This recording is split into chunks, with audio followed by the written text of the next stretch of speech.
¿Qué pasa cuando algo en la realidad falla? Personas que inspiran. Historias que no se cuentan en titulares, respuestas que no esperabas. Glitch. El lugar donde la lógica falla. Y las mejores historias comienzan.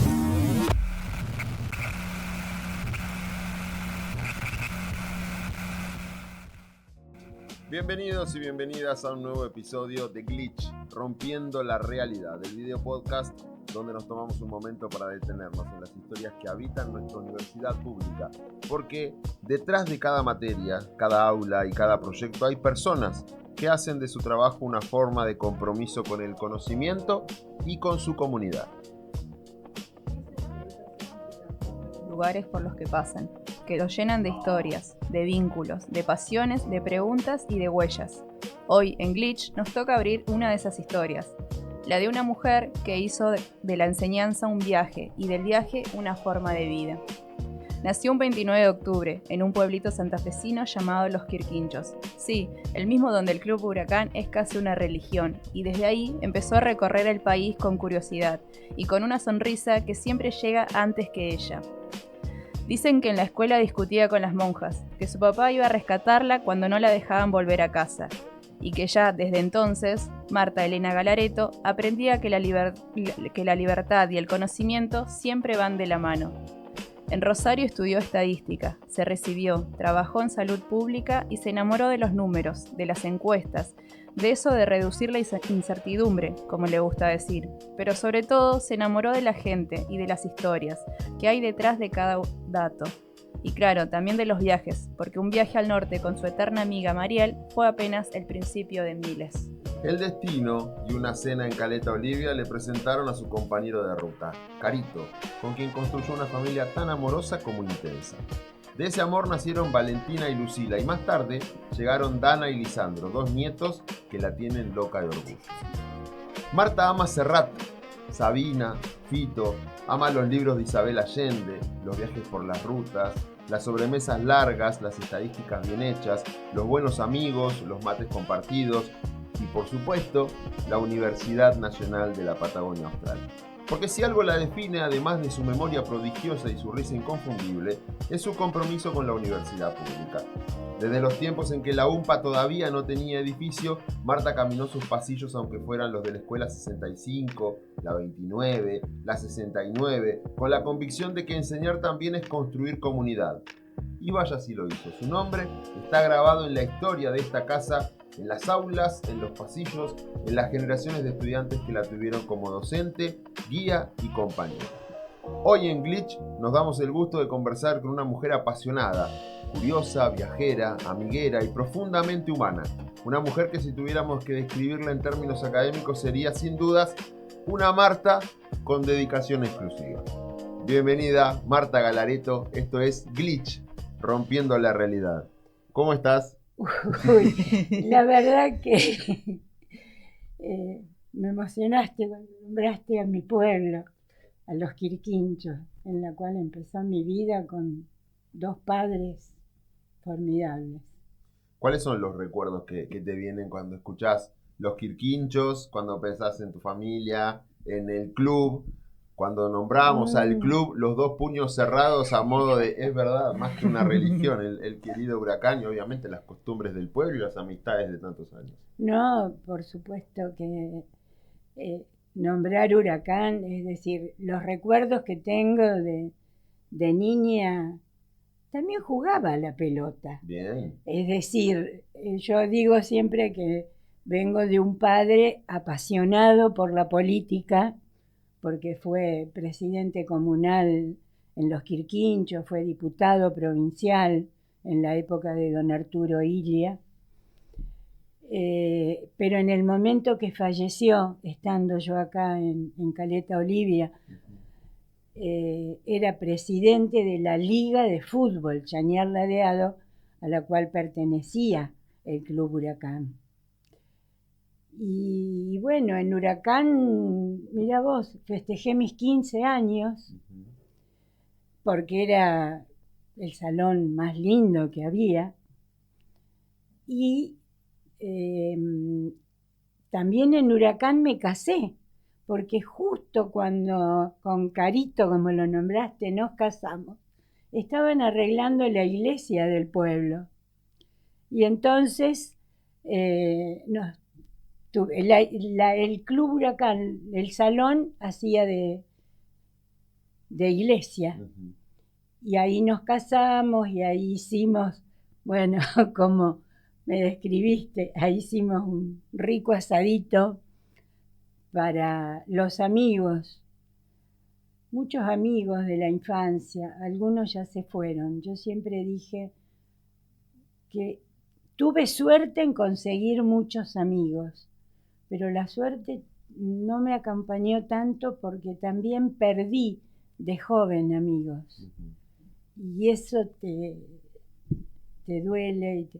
Y bueno, claro, hace poco publiqué, porque, es decir, teníamos nuestro grupo que le llamábamos La Plaga. Ujú. Y ahí viene La Plaga, era nuestro himno, donde nos parábamos en donde lo escuchábamos.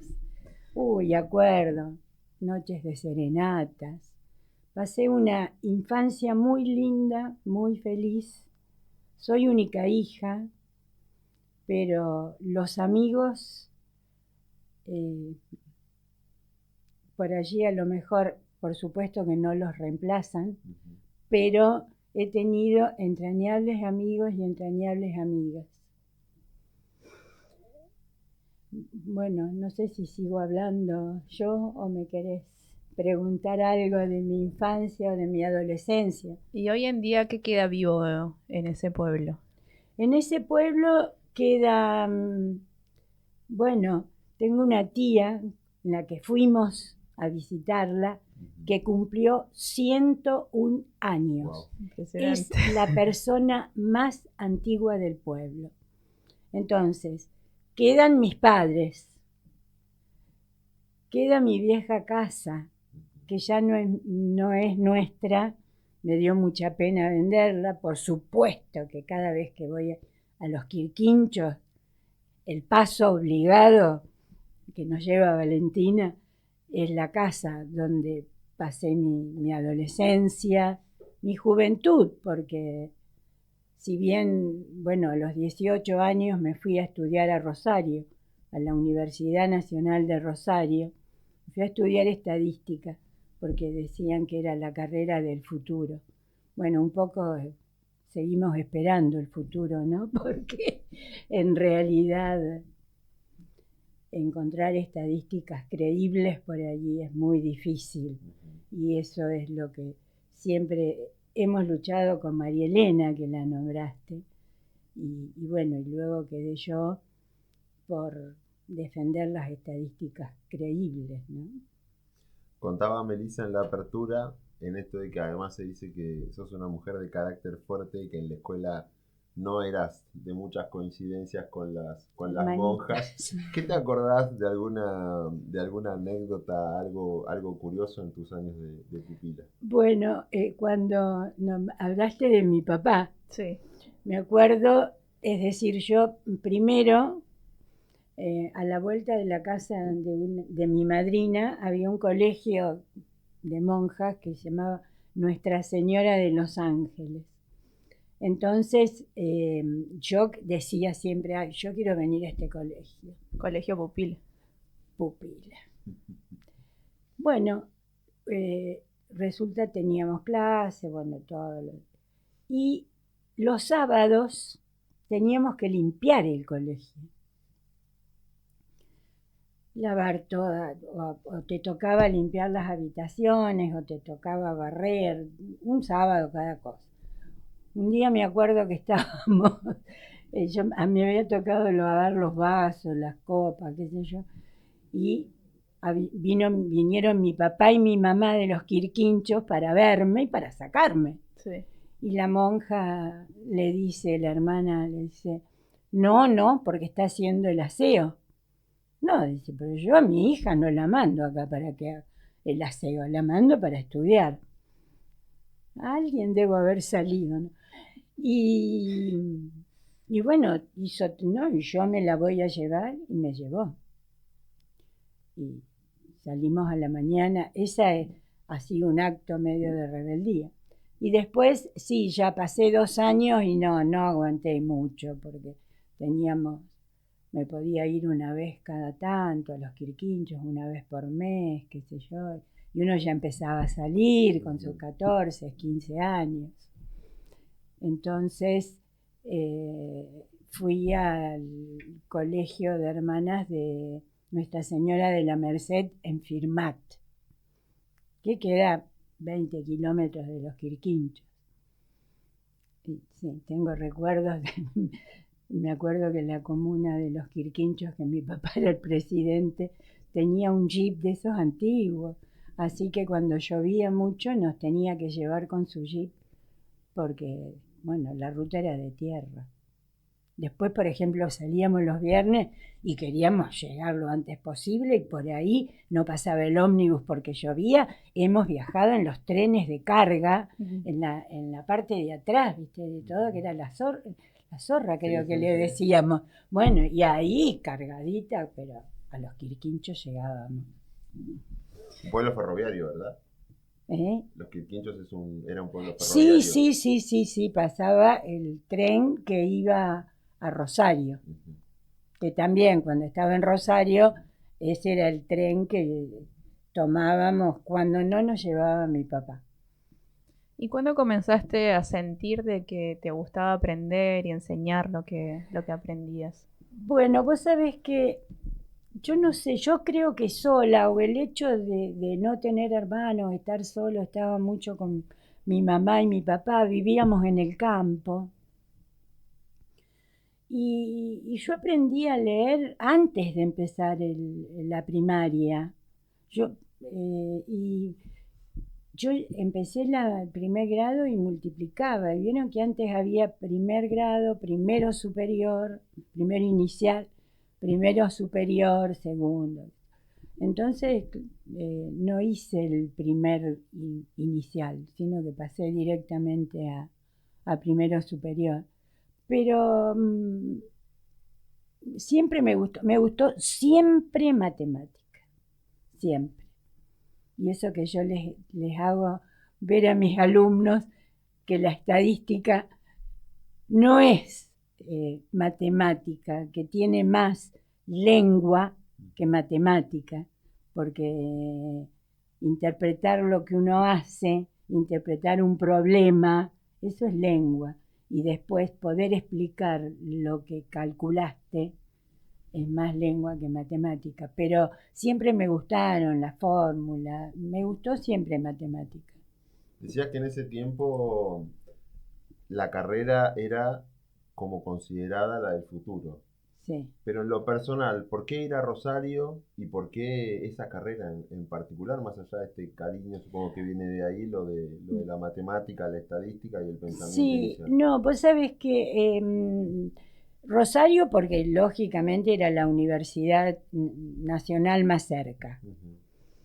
Es decir, la mayoría terminábamos el secundario y partíamos hacia Rosario. Y estadística porque yo tenía una prima más grande que yo por parte de mi papá, que ella había estudiado estadística.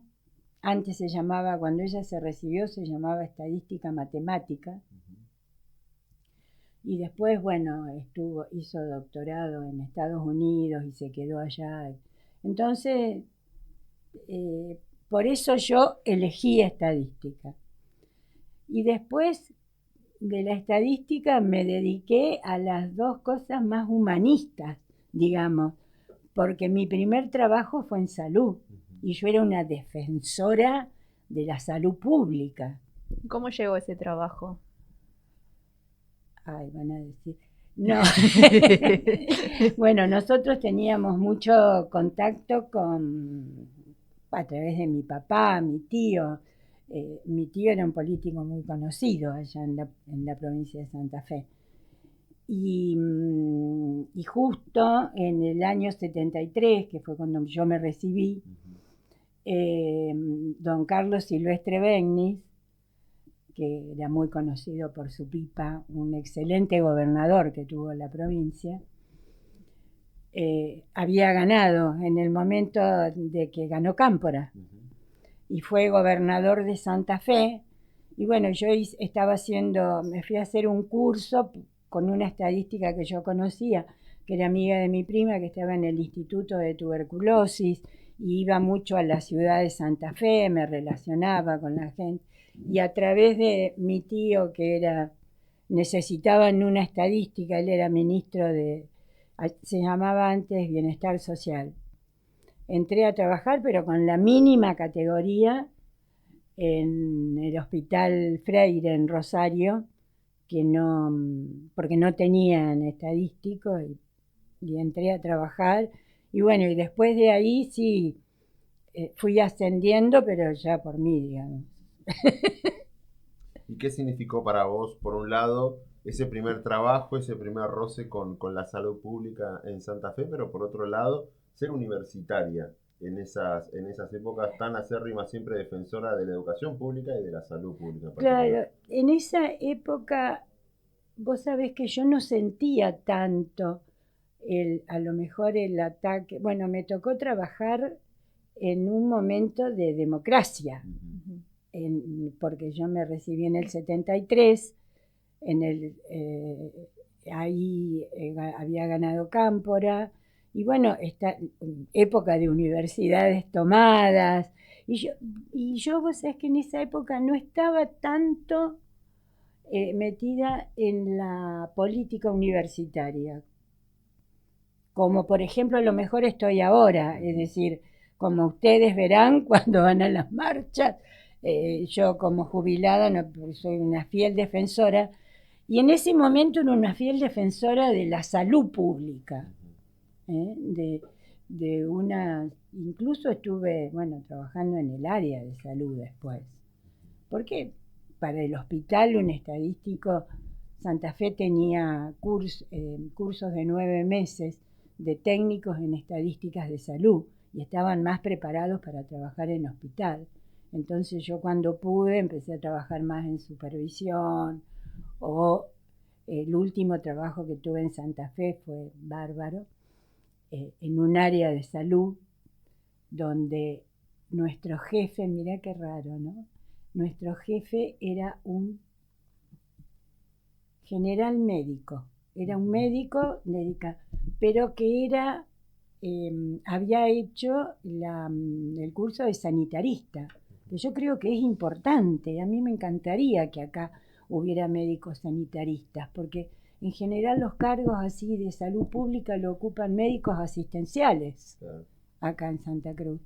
Y no es lo mismo, no es lo mismo. Yo estoy con la prevención, con la promoción de la salud,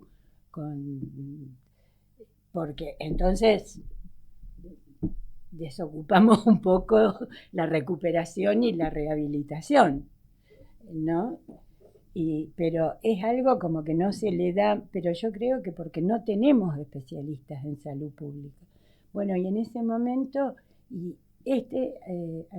nos ayudó a formarnos mucho en salud pública. Éramos un equipo de trabajo muy lindo con el cual todavía tengo contacto. Armamos un proyecto que ahora ya es en Rosario. Mira, yo me casé y me vine a fin del 78, y ya estábamos trabajando con la atención primaria de la salud, que es un poco parecido a lo que es los SIC, pero imagínate en el 73, que todo el mundo hablaba más bien de hospitales, sanatorios, y nosotros hablar de otra manera de llegar al paciente, ¿no? Y llegar con esa atención primaria para descongestionar los hospitales que había. Éramos una licenciada en enfermería, un bioquímico, era educadora sanitaria, se llamaba bien Santa Fe solamente. Y bueno, el jefe, hay un técnico en administración de hospitales. Y recorríamos los hospitales de la provincia, por eso la provincia la conozco bastante, lo que nos corresponde nos correspondía por el área y bueno, por Santa Fe siento un amor especial también. Y en cuanto a amistades, porque me imagino que en todo ese recorrido forjaste muchas amistades, ¿qué importancia tiene? Ay, tienen mucha importancia, mucha importancia. Yo todavía me escribo, me contacto con mis amigos. Había perdido a mis amigas del área de salud y las encontré a través de las redes sociales, del Facebook. Y nos comunicamos y nos hablamos y bueno, y yo viajo bastante a Rosario, ahora no tanto, porque cuando las chicas se fueron a Córdoba, una tía mía me decía, ay, estas chicas has hecho que no vengas tanto a Rosario, que vayas más a Córdoba, pero cuando puedo voy y me veo con todas. Sí, yo formé grandes amistades en Rosario. ¿Recordás la primera vez que escuchaste hablar de Caleta Olivia? ¿Cómo fue? Bueno, María Elena, Uh-huh. cuando me dijo, ella estaba viviendo en Carlos Paz, las cosas no les iba tan bien, y entonces, por un amigo que tenían ellos acá, y un día que fui a visitarla a Carlos Paz, porque ellos me decían que donde ellas se iban estaban seguros que yo los iba a ir a visitar, así que como viajera me definieron muy bien. Sí. y me contó, dice, nos vamos a vivir a Caleta Olivia, Santa Cruz. Yo la había sentido nombrar, pero no tenía... Y después, bueno, vine a visitarlos y bueno, y después vine a quedarme. Viniste a conocer a tu ahijada. Vine a conocer a mi ahijada. ¿Cómo fue ese sabés encuentro en el mí? sur? Es nuestra especialidad. ¿Cómo fue ese encuentro con el sur, primeramente, la impronta de la ciudad, y cómo fue la historia con Carito? Bueno, el sur yo conocía bien hasta Bariloche. Uh-huh. Y en la parte de la costa, digamos, conocí hasta Bahía Blanca, Bien. donde ahí tengo, más que Bahía Blanca, Punta Alta, porque ahí tenía un hermano de mi mamá y yo sabía ir a visitarlos. Y yo soy la que iba La toda, visitadora. la visitadora. Ay, no, parece el libro de las visitadoras. Y bueno, cuando nació Paola, por supuesto que le digo, ay, yo los voy a ir a visitar. Y me gustó mucho, me tocaron lindos días aparte. Me parece que era febrero, marzo que vine. Y bueno, y Carito era el socio de Hugo. Tenían entre los dos un taller al lado del Robert, donde estaba antes el mecánico Andrés. Bueno, hace años, ¿no? Al lado de Mautor. Sí. Ahí. Y bueno, y ahí nos conocimos. Quiero hacer una salvedad porque todos estos episodios forman parte de una serie de podcast y esa es una gran costumbre que tenemos en Caleta Olivia, en donde nosotros ubicamos geográficamente distintas cosas y eventos históricos también a través del apellido de la gente que vivía en esos lugares. Quizás ya no viven hace muchos años, pero nosotros sabemos quién era en este caso Mautor, o el nombre del viejo comercio, como en el caso de Panco, que son como referencias geográficas a la vuelta. que estaban bien marcadas por aquí, ¿no? Sí. Y era más o menos por la zona. Claro, y después ellos tuvieron la oportunidad, Hugo y Cari, de comprar el terreno, bueno, donde después construyeron su taller, pero ahí ya estuvimos 9 meses de novio. Y bueno, yo me vine a vivir a Caleta, por supuesto, me costó al principio, no voy a decir que no, aparte la gente era muy cerrada, hasta que entré a trabajar en el hospital IPF, y ahí también hice grandes amigos. ¿Cómo fue la experiencia del viejo hospital de IPF? Viejo hospital que para una región como la nuestra, que en aquellos años tenía todo un auge y un movimiento social importantísimo, incluso migratorio, fue marcando una impronta, fue testigo en realidad de la vida de muchos de los Sí, caletenses. por supuesto. Y la verdad que, bueno, el hospital era en ese momento para internación, para consultorio, era algo de lo mejor, pero era solo para el grupo hipefiano, ¿no? Bueno, y entré como estadística, me acuerdo al principio me deben haber odiado los médicos, pero el director del hospital, que también trabajó, fue director de la carrera de enfermería cuando éramos centro de estudios terciarios, que estaba la carrera de enfermería. Y que por él yo ingresé al centro de estudios terciarios y acá estoy. Y no, fue bueno trabajar allí, pero bueno, yo tenía mucho contacto con las asistentes sociales, ahí se trabajó mucho con la cuestión del alcoholismo, bueno, porque sabían que en ese momento era un problema muy grande entre los petroleros, el alcoholismo.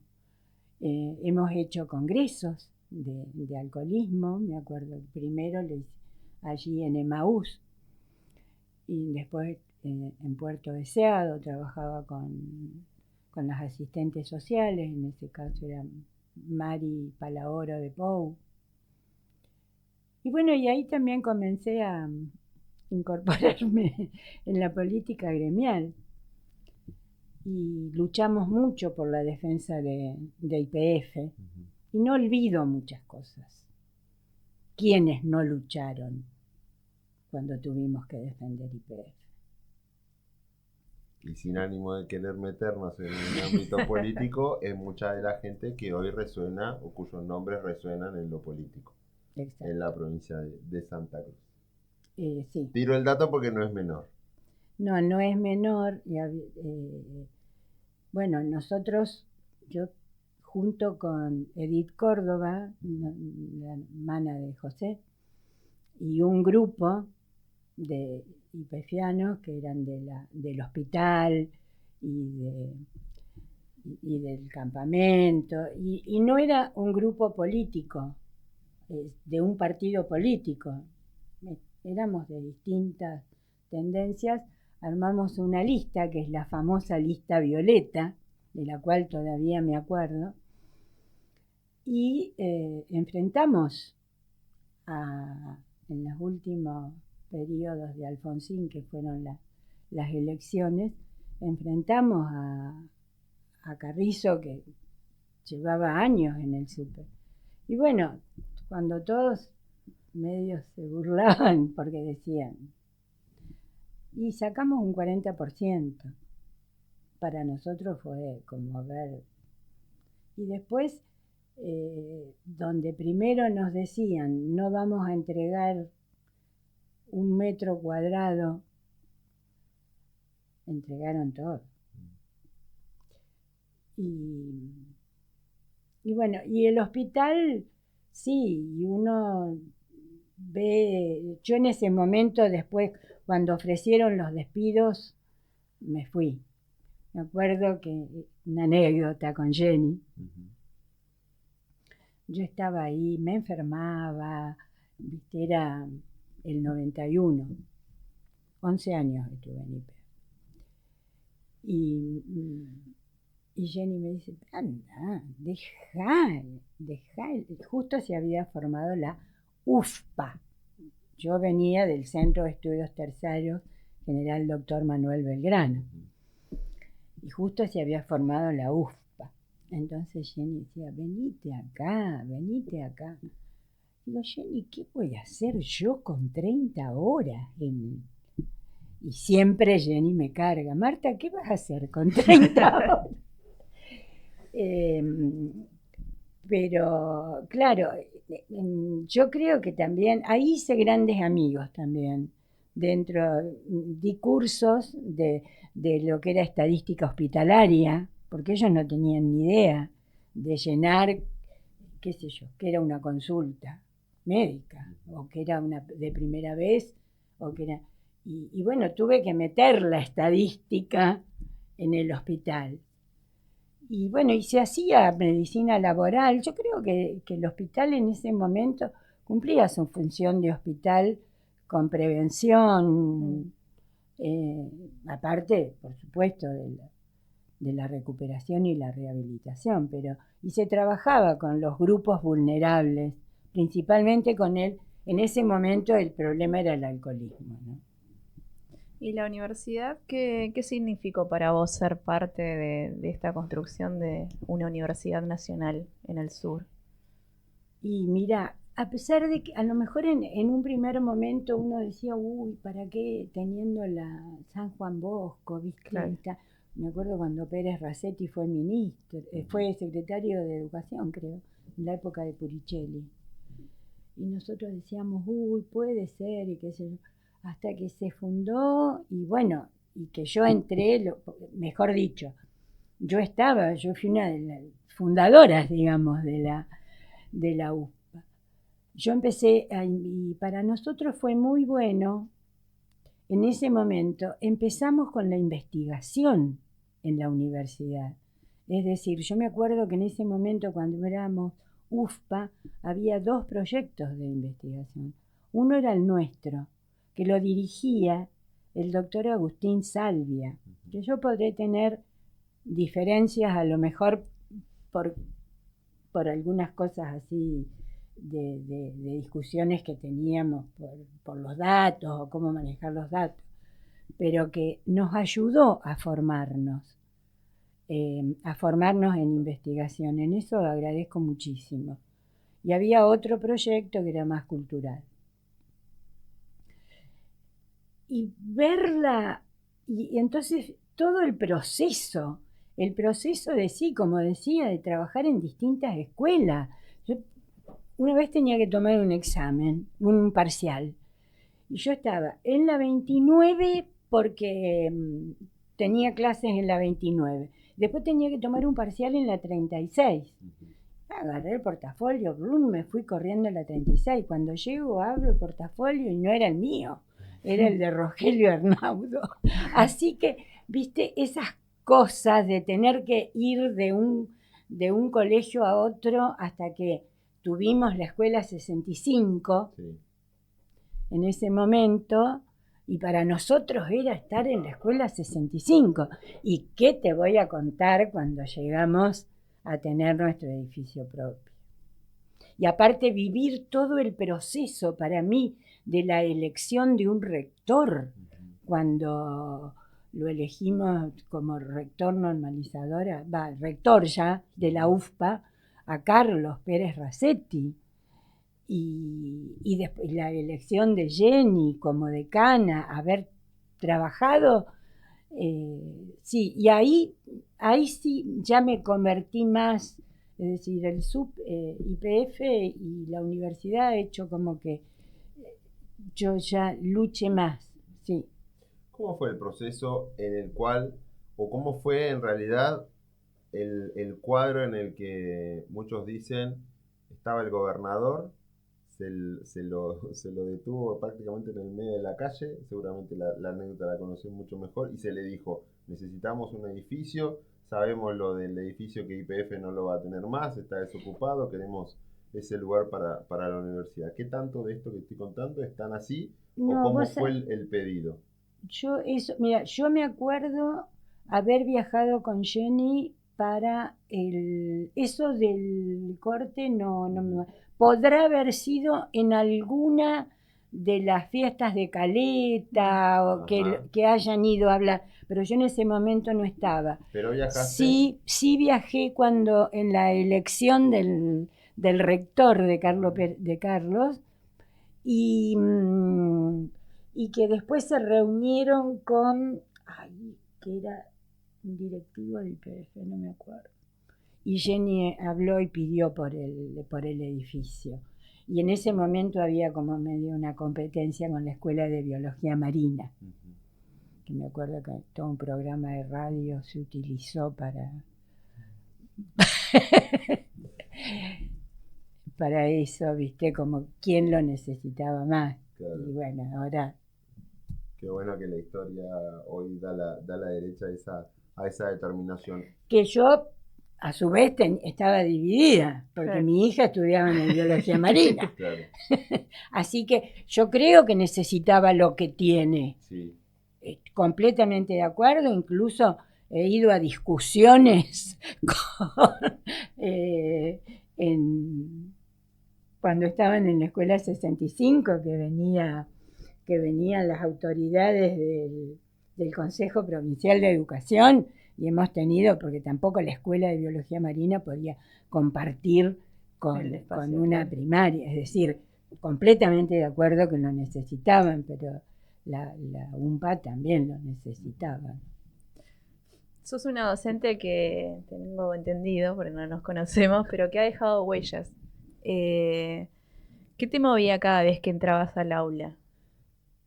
¿Cómo? No te escucho. Sos una docente que ha dejado Sí, huella sí, en sí, muchos sí. alumnos. ¿Qué te movía esa pasión por seguir enseñando cada Mira, vez que entrabas a un aula? ¿Qué querías sí, dejarle, digamos? ¿Te yo lo que importaba? le quería dejar era, mira vos, ¿no? El respeto hacia la estadística. ¿Y por qué? ¿Por qué? Y me gustaba mucho darles ejemplos. Es decir, porque yo tengo mucha práctica acá de haber trabajado. Incluso tuve cursos con el INDEC. Y yo quería dejarles, porque viste que nos apabullan las encuestas y que vos no sabés. El otro día leía una que de acá de la provincia, no voy a decir dónde la leí, daba unos resultados en un gráfico y nada más, y decía ficha técnica. Y yo digo, ¿qué ficha técnica es esto? Entonces, quería para que ellos cuando lean algo, le busquen el defecto. Es decir, digan, se cuestionen. Yo quería, sí, creo que me movía mucho el hecho como la estadística está tan vapuleada, porque se acuerdan cuando la inflación era 0,8, 0,7, 0,8, 0,7, Sí.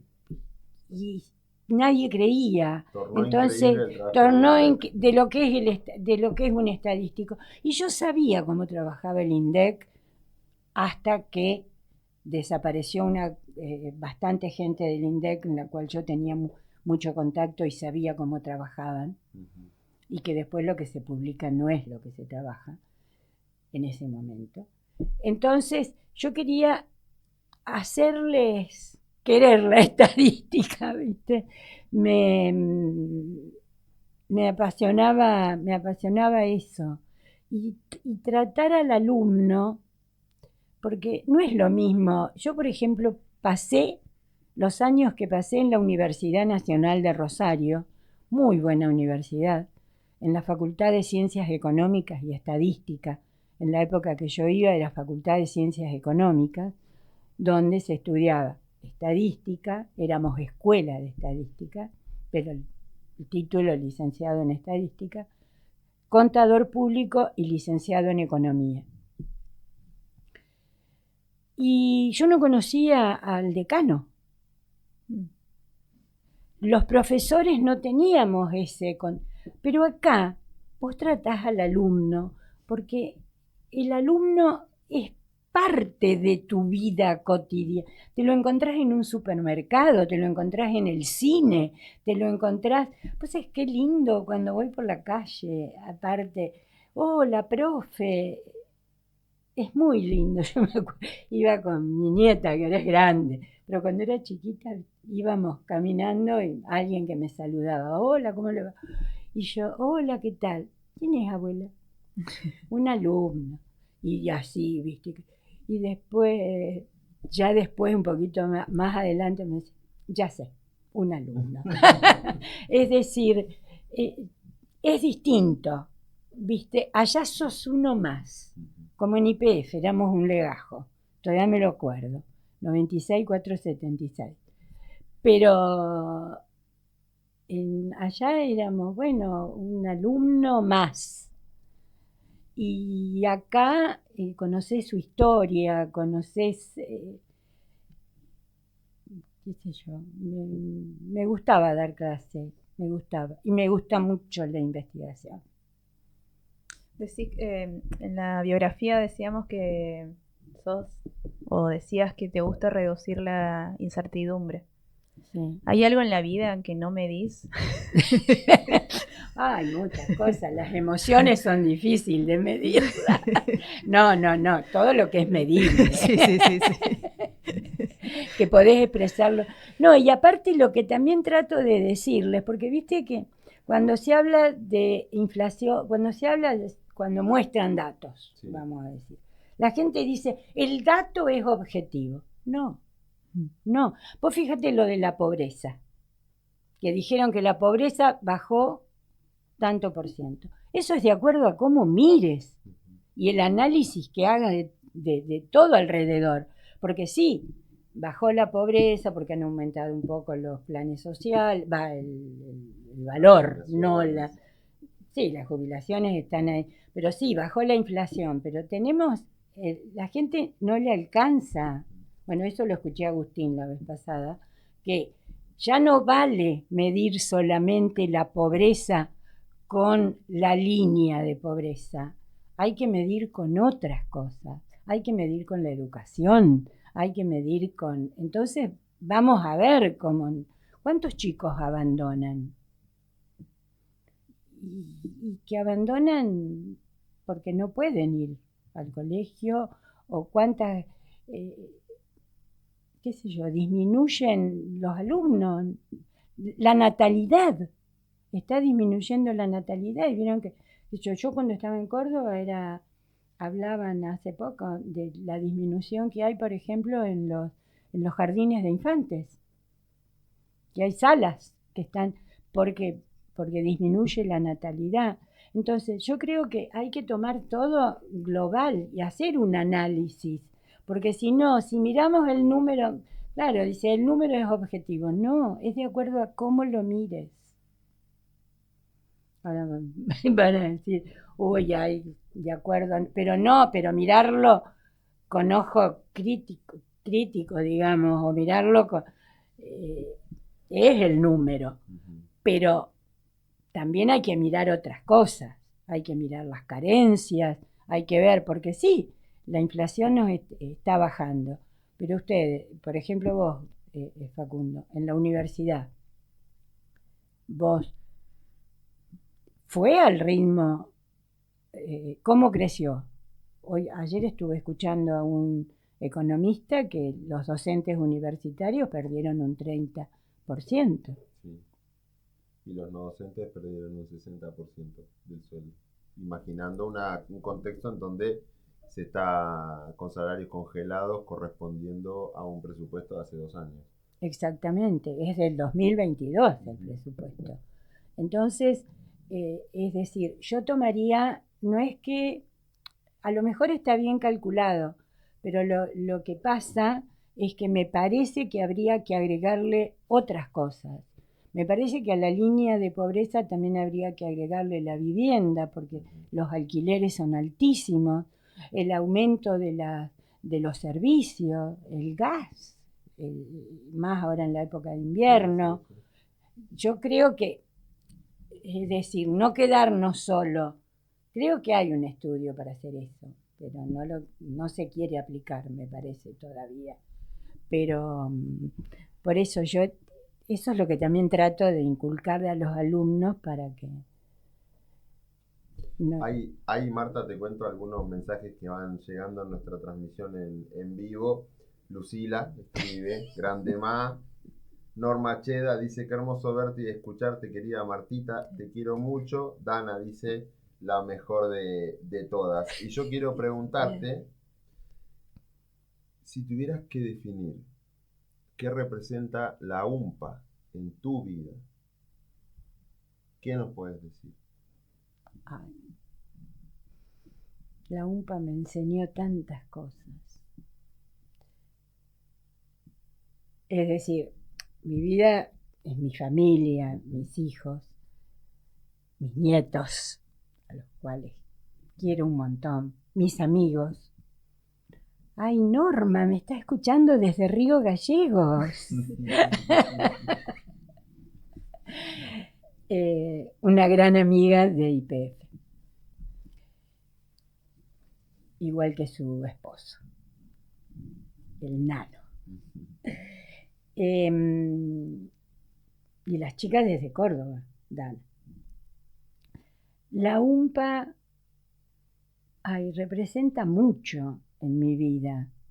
Me ha ayudado hasta incluso a crecer, me ha ayudado a repensar muchas cosas también, repensar en lo cotidiano, no en lo cotidiano, repensar en cómo ver algunas situaciones de la realidad, digamos, y me ayudó a crecer mucho y sí, una gran parte de mi vida la pasé en la UMPA, una gran parte de mi vida, y en la cual dejé muchas, no los dejé porque los tengo todavía, los amigos,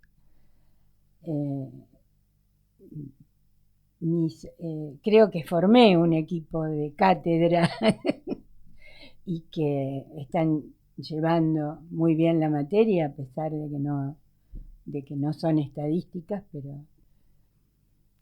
Y bueno, me parece que...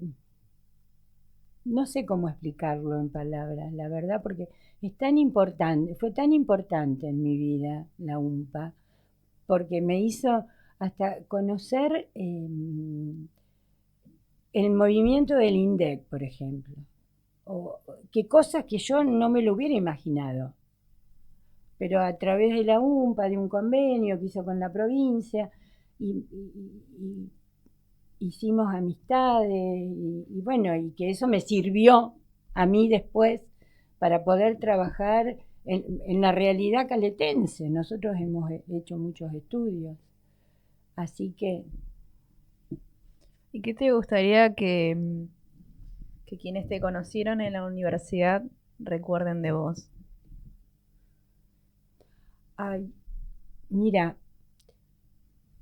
no sé si intenté ser lo mejor docente posible de una carrera que es que no se conoce mucho. Pero lo que más me gustaría que me recuerden es como persona, como buena persona.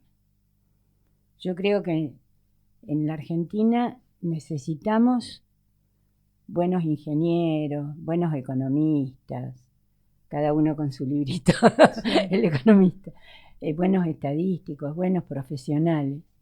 Por supuesto que necesitamos una universidad pública, gratuita, de calidad y para todos. Pero también necesitamos gente comprometida, honesta y buenas personas. Porque si no, ¿de qué te sirve ser un gran profesional si sos mala persona, ¿no? Me parece que eso. Ya que estamos en modo de mensajes, ¿cuál sería el mensaje para tus hijas, para tus nietos, para tus amigos, para tus estudiantes? Para aquellos que tienen esa relación y vínculo físico contigo. Bueno, para mis hijas, trato de demostrarle el cariño, traté de mostrarle mi ejemplo y yo creo que el ejemplo cunde, porque las dos,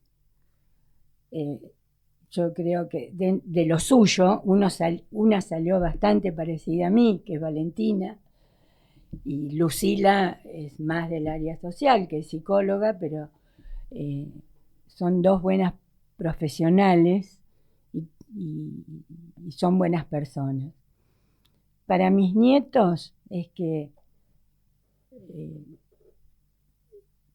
también, que sean, para todos, ¿viste? Para mis hijas, mis nietos, que sean buenas personas, que es lo mejor en la vida, pero que también estudien y que respeten al otro, respeten las ideas del otro, ser honestos, y honesto con uno mismo también, ¿no? Y bueno, los quiero mucho. Y me emociono al hablar de ellos. Y para mis alumnos que sigan adelante y que sigan apostando a la universidad pública. Mira, en este momento tan difícil que estamos viviendo, pienso, ¿no? Si no tuviésemos la universidad, ¿cuántos chicos estarían deambulando? Y porque yo me acuerdo siempre las palabras de Daniel Filmus, cuando decía que en la cola del supermercado, siempre para un trabajo en un supermercado, siempre el que va a estar adelante va a ser el que tenga un título universitario. No porque busquen un título universitario, sino que es al que lo van a valorar, su evaluación va a ser mayor. Es decir, yo siempre dije que la mejor herencia que les puedo dejar es el estudio, porque a lo mejor el dinero se les gasta.